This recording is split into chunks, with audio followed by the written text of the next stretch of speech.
Hey guys, welcome back to Chasing Giants TV. If you've seen my last apple video, you've seen that I was having trouble with fire blight. And it cost me a lot of trees and even more since I made that video. I just had a real terrible outbreak this year, but I'm letting it run its course through my wildlife orchards. And basically, if it kills the trees, I'm not too worried about it because I'd rather it kill them now while they're young so I can replace them with something better.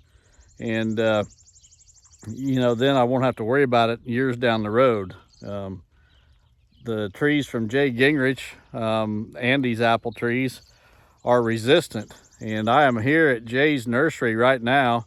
I'm actually flagging some trees that I'm going to replace or use to replace the dead ones at my nursery. You can see that one with the pink ribbon on it. I've just kind of come through the nursery here and I've flagged, I don't know, 25 or 30 trees. And we'll come and get them this fall and plant them in October to replace the ones that have died, but get some better cages on them and such.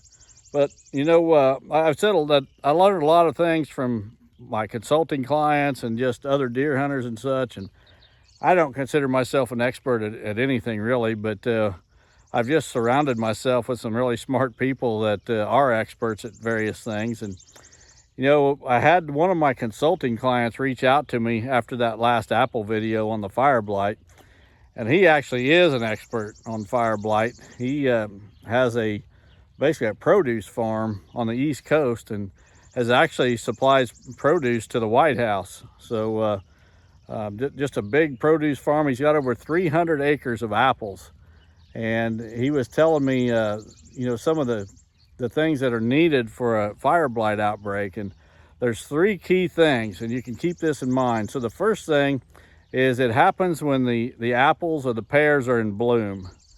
So the trees got to be in bloom for the first factor. The second thing is there has to be a rain event, lots of moisture. And the third thing is heat.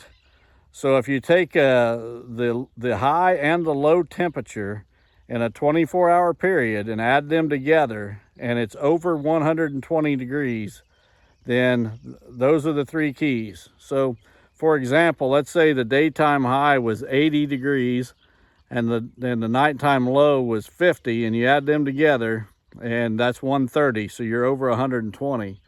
And those three factors, the bloom, the rain event, and the temperature, combined temperature, high and low, in a 24-hour period are over 120 degrees, then the conditions are ripe for fire blight.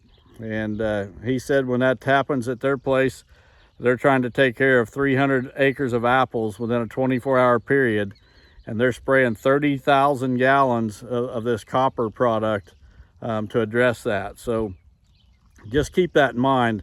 In a situation like ours where we're trying to grow a wildlife orchard, totally different situation. We're not going to be able to you know, just run out there on a moment's notice and take care of our orchard most of the time. We're not experts on that by any means. So you're way better off to start with disease-resistant apples. And I'm going to walk you down the aisle here at Jay's nursery, and you can just see the quality of these trees. These trees have been exposed to the very same element conditions that my orchard was just a few miles from here. And I wanted to make sure I've got some of these trees tagged for replacement of the ones that died on my place before Jay sells out. So I've tagged a bunch of them, but there are still hundreds left. So if you're wanting some really good disease-resistant apples, get a hold of Jay Gingerich, Gingerich Tree Farm. Also, these trees, I'm going to show you, walk down this aisle a little bit here, show you some of these trees. And I'm going to find some that Jay's help has been picking the apples off of these trees. These trees were just absolutely loaded with apples.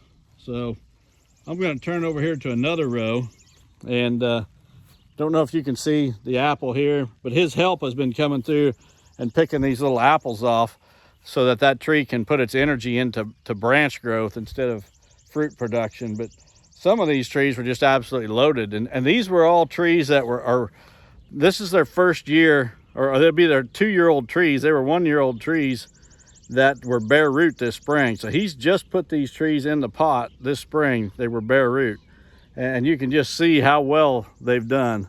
If I turn around here and get up close to them, you can see these trees are over my head. I'm 6'2", and those trees are pushing 7 feet tall already. Jay thinks that they'll put on another couple foot of growth because they've got drip irrigation on them. So if I turn my phone down here to the pots, you can see those drip irrigation lines that are irrigating each of these potted trees.